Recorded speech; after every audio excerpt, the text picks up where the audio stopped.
मेरे साथ बोलिए, भारत माता की। क्यों भाई, आवाज को क्या हो गया है? विद्यार्थी परिषद का अधिवेशन है, ऐसी आवाज नहीं चलेगी। मेरे साथ दोनों हाथ उठाइए। सभी संकल्पों के सिद्ध करने के संकल्प की मुट्ठी बीजिए और प्रचंड आवाज से बोलिए, भारत माता की, भारत माता की, भारत माता की। मंच पर उपस्थित विद्यार्थी परिषद के राष्ट्रीय अध्यक्ष महोदय, जिनका जोशपूर्ण भाषण अभी हमने सुना, विद्यार्थी परिषद के राष्ट्रीय महासचिव याज्ञवल्क्य शुक्ला जी, स्वागत समिति के अध्यक्ष श्री निर्मल जी, राष्ट्रीय मंत्री सुश्री अंकिता पवार जी, अभिषेक टंडन जी, आशीष सूद जी, हर्ष अत्री जी, निधि त्रिपाठी जी और आज देश भर से आए हुए, देश के कोने कोने से, हर कैंपस के आए हुए प्यारे विद्यार्थी भाइयों बहनों, आप सभी को नमस्कार। वैसे तो मैं यहां आया था तो सरकार के अफसरों का दायित्व होता है कि मुझे कुछ लिख कर दें जिससे बोलने में मेरी गलती न हो जाए, मगर मैं जैसे ही मंच पर चढ़ा, छात्र शक्ति राष्ट्र शक्ति का नारा सुना, मेरे जीवन में से 30 साल निकलकर मैं 30 साल छोटी आयु का हो गया।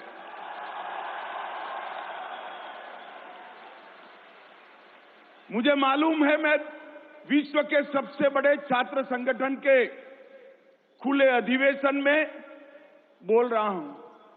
मुझे मालूम है मैं विश्व के एकमात्र छात्र संगठन जो शिक्षा जगत की खामियां और दूषणों को दूर करने के लिए संघर्ष तो कर ही रहा है, साथ में चरित्र निर्माण का यज्ञ भी चला रहा है, वो विद्यार्थी परिषद के सामने बोल रहा हूं। मित्रों, आज मैं आप सबके सामने राष्ट्रीय अधिवेशन में मुख्य अतिथि के रूप में उपस्थित होकर कितना गौरव महसूस करता हूं, मैं आपको समझा नहीं पाऊंगा। इसका अनुभव वही व्यक्ति कर सकता है जिसकी शुरुआत राजकोट अधिवेशन में पंडाल के अंत में बैठकर हुई हो और आज मुख्य अतिथि बनकर यहां खड़ा हो। मेरे लिए सच अर्थ में विद्यार्थी परिषद के अमृत महोत्सव के वर्ष में, इसके राष्ट्रीय अधिवेशन में आप लोगों के साथ बातचीत करना बहुत बहुत गौरव आनंद का विषय है। मैं स्वागत समिति का इसके लिए हृदय से धन्यवाद और साधुवाद देना चाहता हूं। मित्रों, ये अधिवेशन दो दृष्टि से बड़ा महत्वपूर्ण है। एक कि आप विद्यार्थी परिषद के अमृत वर्ष में एंटर होने वाला, प्रवेश करने वाला ये अधिवेशन है, और दूसरा, ये अधिवेशन आजादी के अमृत काल में प्रवेश करने वाला भी अधिवेशन है। हमारे देश ने अभी अभी आजादी का अमृत महोत्सव मनाया है।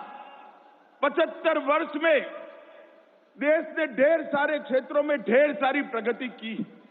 पूरा विश्व आज भारत का लोहा मान रहा है और इसके साथ साथ हमने हमारी संस्कृति को भी संभाला है, संजोया है, आगे बढ़ाया है और विश्व में गौरव दिलाने का प्रयास, सफल प्रयास किया है।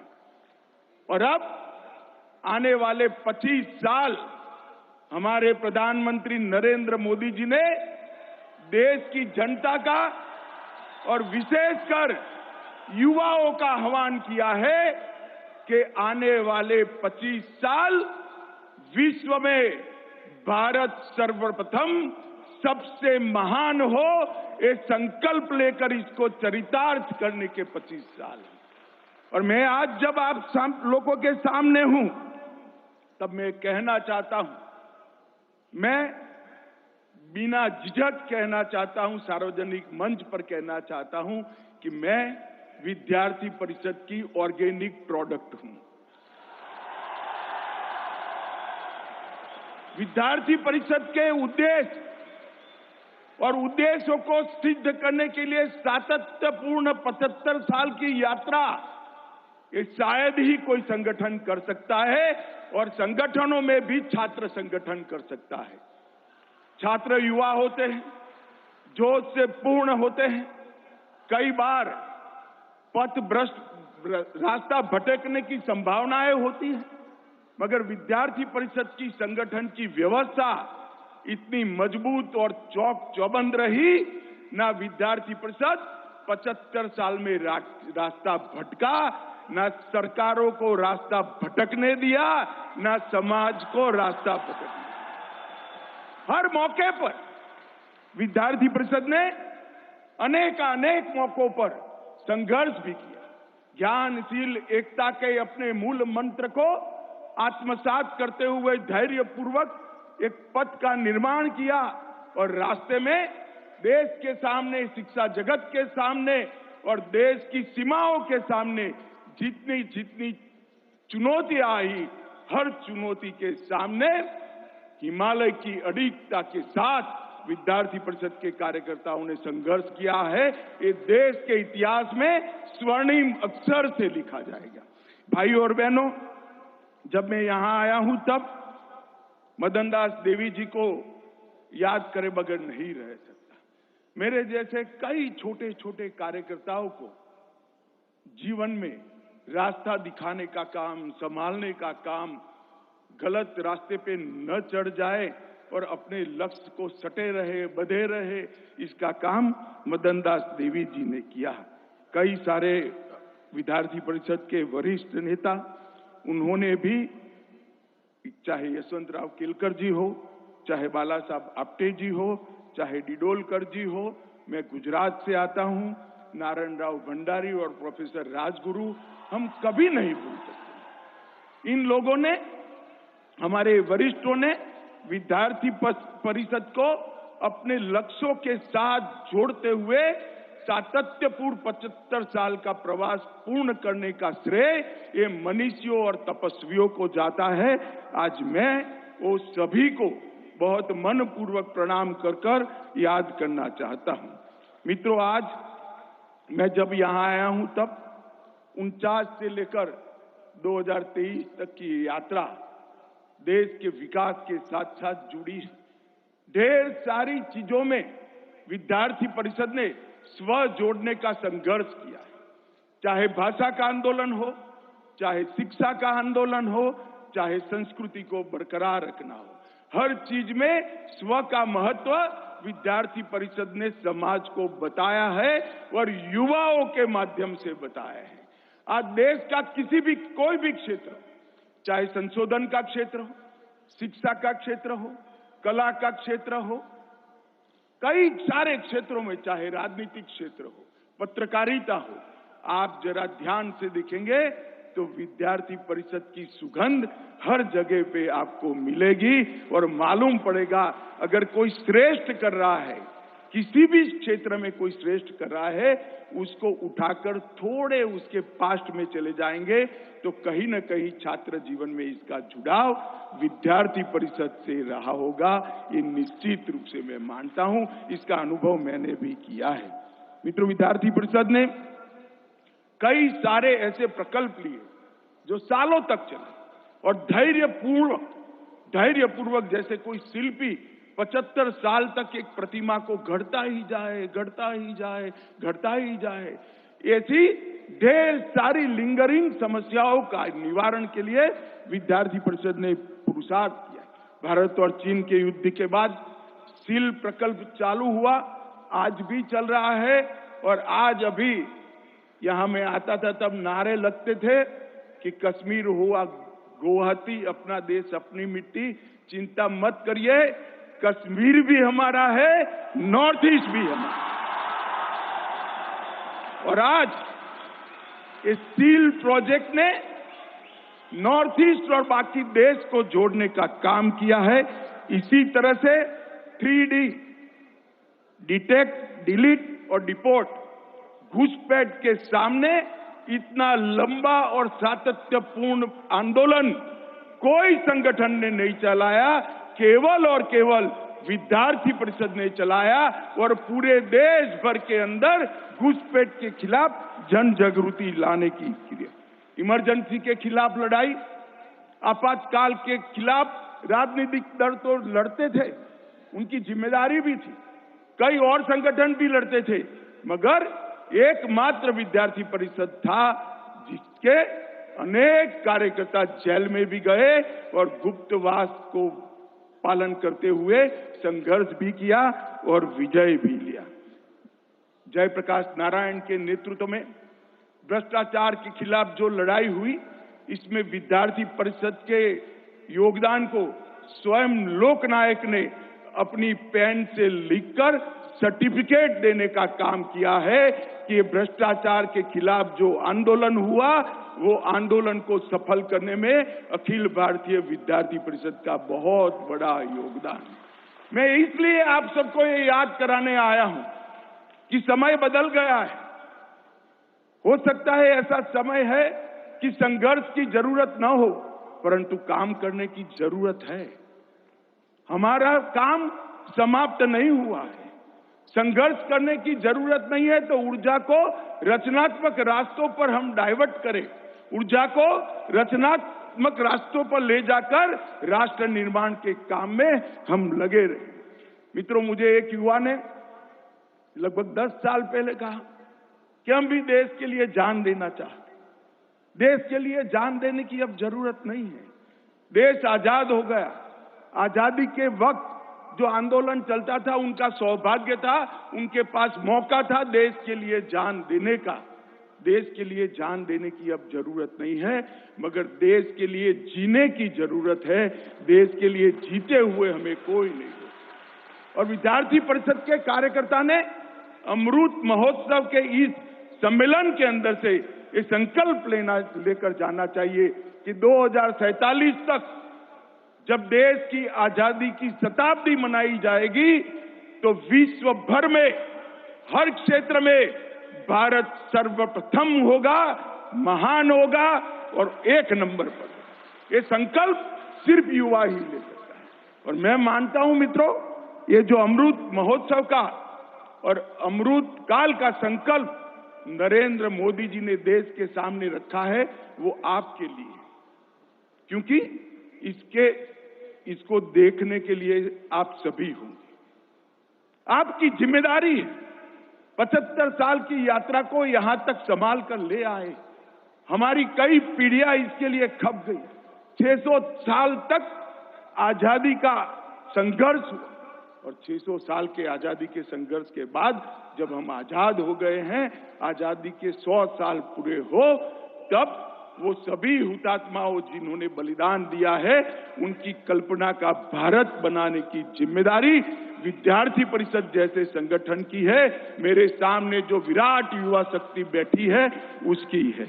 मित्रों, मुझे बहुत हर्ष हुआ जब मैं कल डिटेल देख रहा था, पहले भी पढ़ा था कि EBPP इस वर्ष छत्रपति शिवाजी महाराज के राज्याभिषेक की 350वीं जयंती।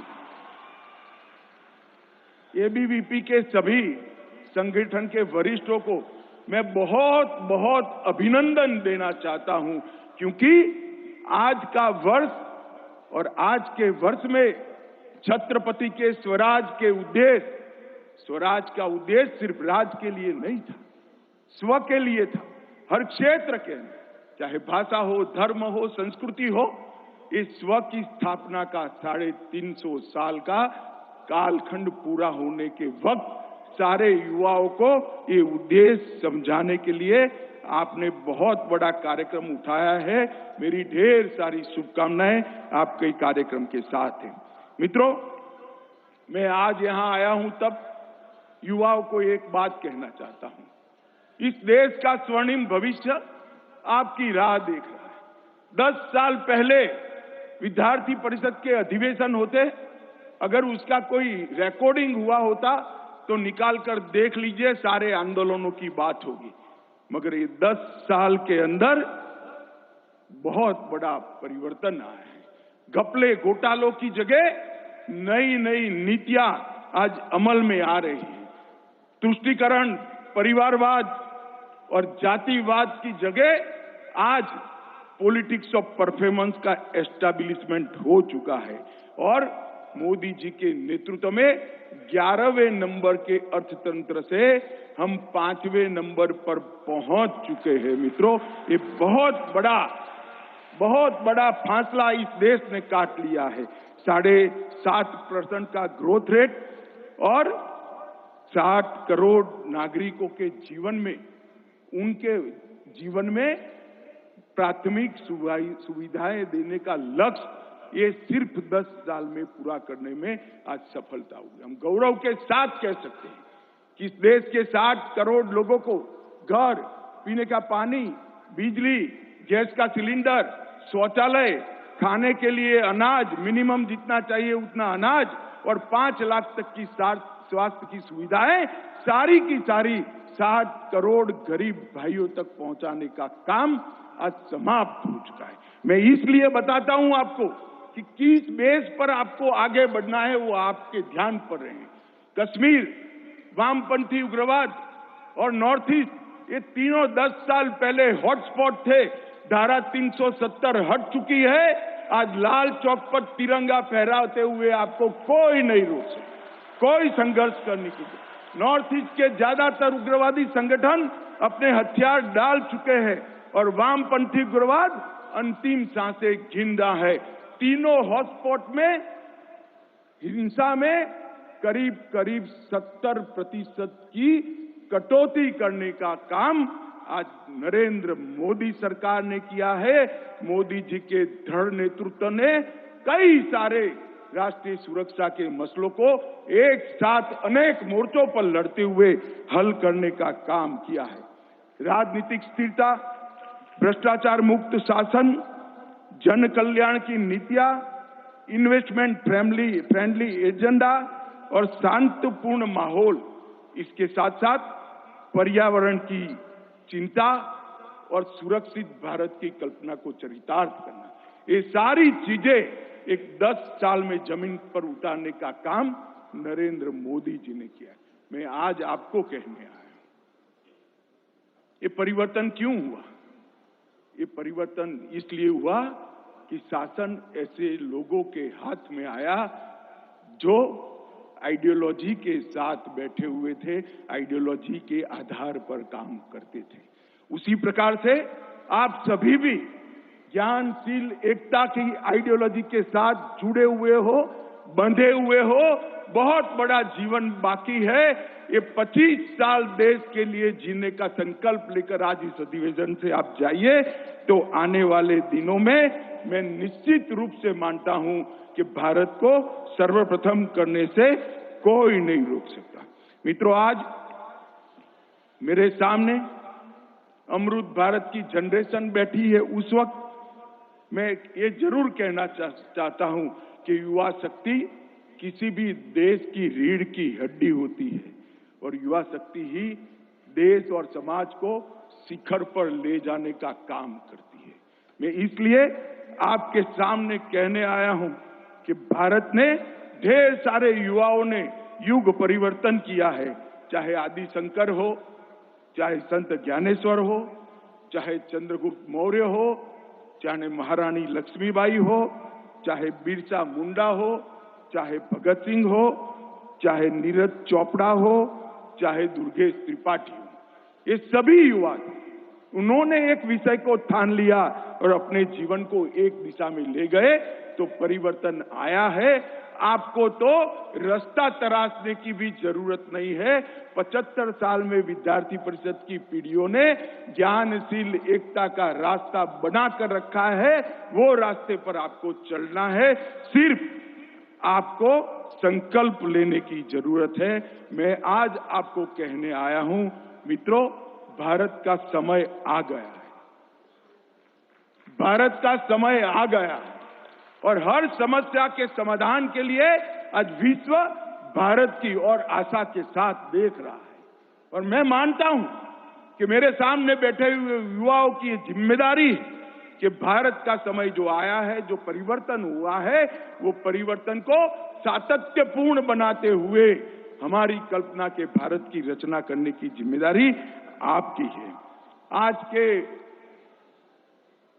दिन की मैं बात करूं तो मोदी सरकार ने युवाओं के लिए ढेर सारे नए सेक्टर खोलने का काम किया है, चाहे डिजिटल क्रांति हो, स्टार्टअप क्रांति हो, इनोवेशन को प्रायोरिटी देनी हो, स्पेस सेक्टर के अंदर पॉलिसी बनाकर अनंत संभावनाओं को आगे बढ़ाना हो, सिक्योरिटी सेक्टर के अंदर डिफेंस के मैन्युफैक्चरिंग को आत्मनिर्भर बनने की बात हो, ड्रोन का सेक्टर हो, गेम्स एनिमेशन का सेक्टर हो, हर क्षेत्र में रिफॉर्म्स कर युवाओं के लिए ढेर सारी संभावनाएं खुली है और सिर्फ संभावनाएं नहीं खुली। इसके साथ साथ स्किलिंग और शिक्षा व्यवस्था में परिवर्तन से युवाओं को वैश्विक मंच पर विश्व के युवाओं के साथ स्पर्धा कर पाए, इस प्रकार की प्रेरणा और व्यवस्था करने का काम भी भारत सरकार ने किया है। मैं मानता हूं कि इस सब के लिए आपने स्टडी कर अपना रास्ता तराशना है। मित्रों, आज देखें तो डिजिटल लेन देन में भारत नंबर 1 है, एलईडी बल्ब में भारत नंबर 1 है, सबसे बड़ा स्वच्छता कार्यक्रम भारत ने चलाया है, दुनिया में कोरोना के सबसे ज्यादा टीके भारत ने लगाए हैं, दलहन, दूध, जूट और रेलवे इंजन के उत्पादन में भारत नंबर 1 है, मोबाइल, सीमेंट, स्टील, कॉटन, चाय में दूसरे नंबर है और स्टार्टअप इकोनॉमी जो आपको सीधा स्पर्श करती है, स्टार्टअप के क्षेत्र में और मोटर व्हीकल में हम तीसरे नंबर है, बहुत जल्द ही दूसरे नंबर पर पहुंच जाएंगे। मैं आज ये आपको इसलिए बताने आया हूं कि इस नींव पर आपको आगे 25 साल काम करना है और इस सारी संभावनाओं को आप एक्सप्लोर कर पाए, इसलिए उच्च शिक्षा के क्षेत्र में 14 के अनुपात में ढेर सारे परिवर्तन किए गए।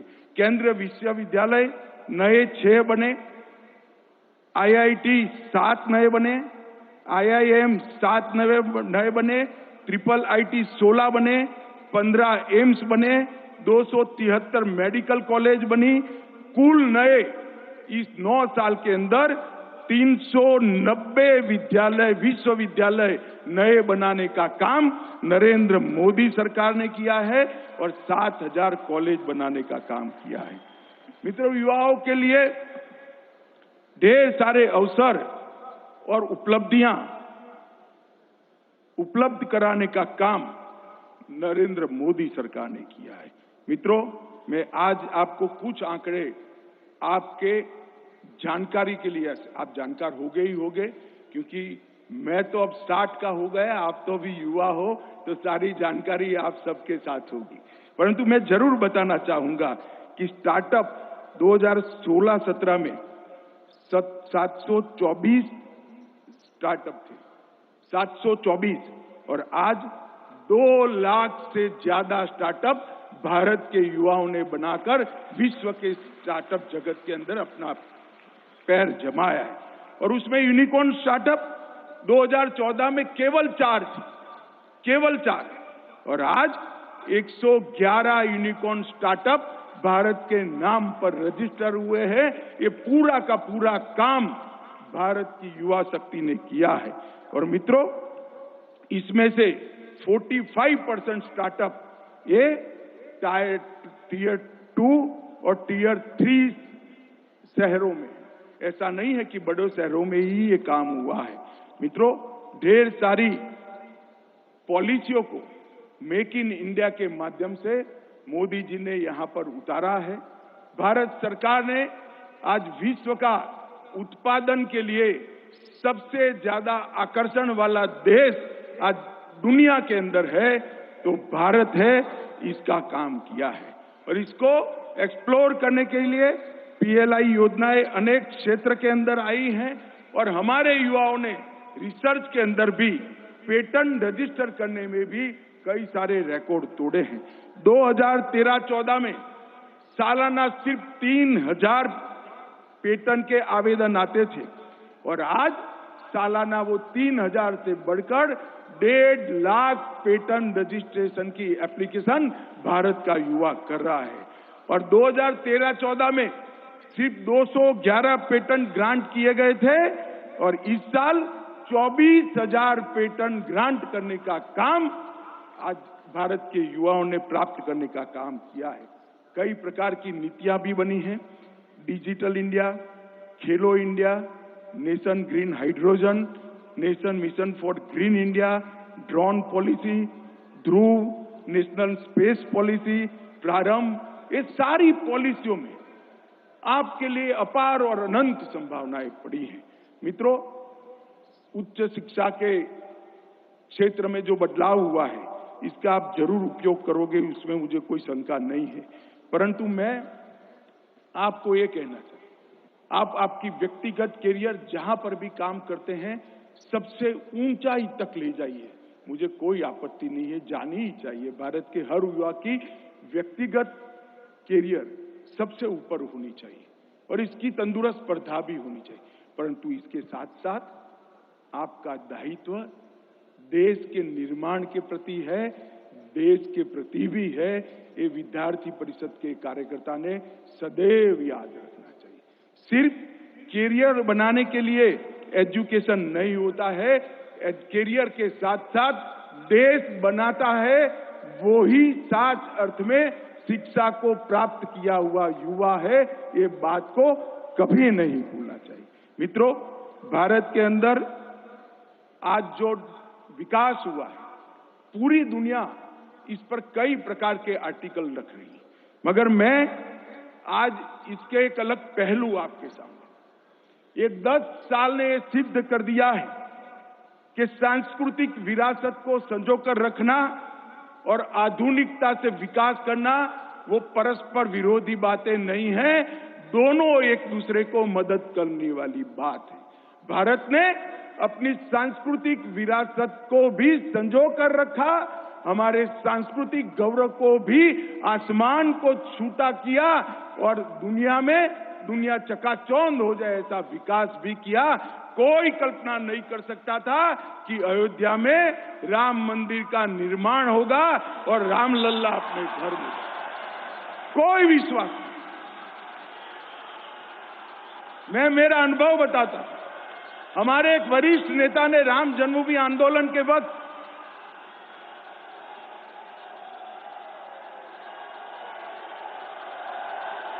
बोला जय श्री राम, अरे ऐसे नहीं भाई, जय जय श्री राम। हमारे एक बहुत वरिष्ठ नेता ने गुजरात के एक प्रण लिया कि मैं तभी मीठा खाऊंगा जब राम जन्मभूमि पर उसी जगह पे मंदिर बनेगा। मैंने बोला भाई आप तकलीफ में आ गए, ये कभी पूरा नहीं होगा। मैं 90 की बात कर रहा हूं और आज 22 जनवरी को वो जरूर मिठाई खा पाएंगे, इसका पूरे देश को। और सिर्फ राम मंदिर नहीं, औरंगजेब से समय से टूटा हुआ काशी विश्वनाथ कॉरिडोर, बद्रीनाथ, केदारनाथ, सोमनाथ का मंदिर भी फिर से सुवर्ण का बन रहा है।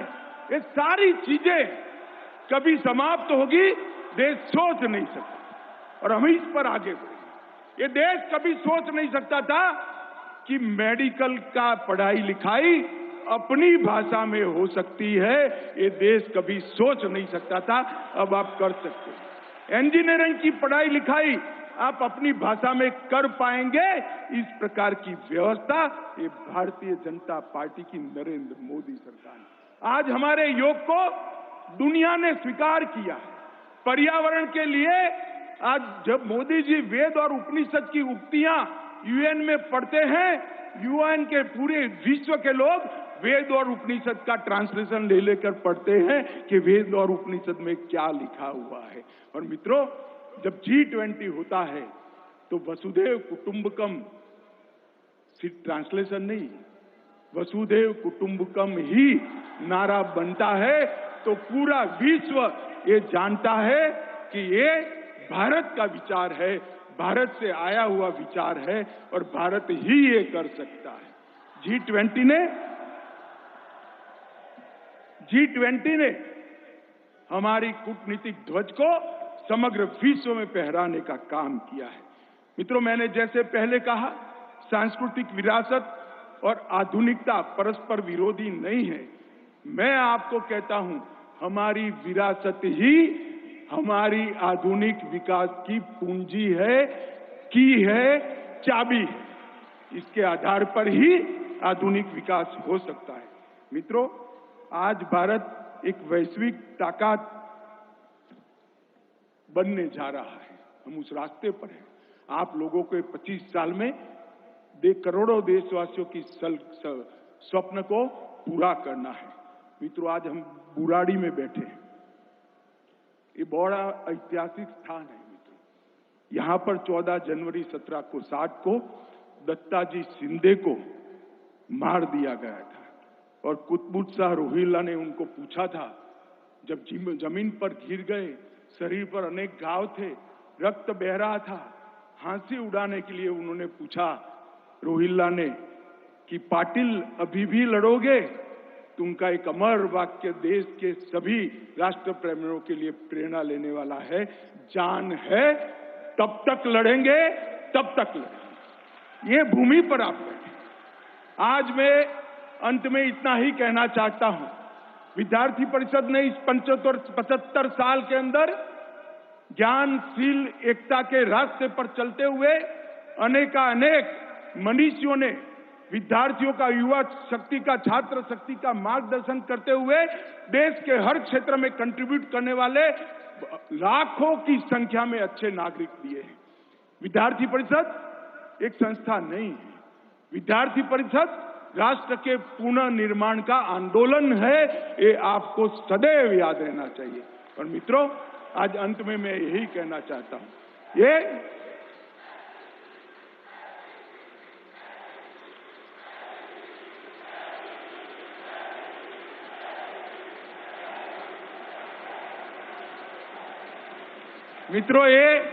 अधिवेशन, मेरे सामने जो 8000 युवा उपस्थित है, वो सारे युवा यहां से प्रण लेकर जाए कि जिस दिन देश आजाद होगा, हर क्षेत्र के अंदर विश्व में भारत सर्वप्रथम होगा। ऐसे भारत के निर्माण के लिए हमारा बाकी का जीवन देना है। अपने आप को भारत माता को पुनः समर्पित करने का दिन है। ये युवा संकल्प लेकर जाए।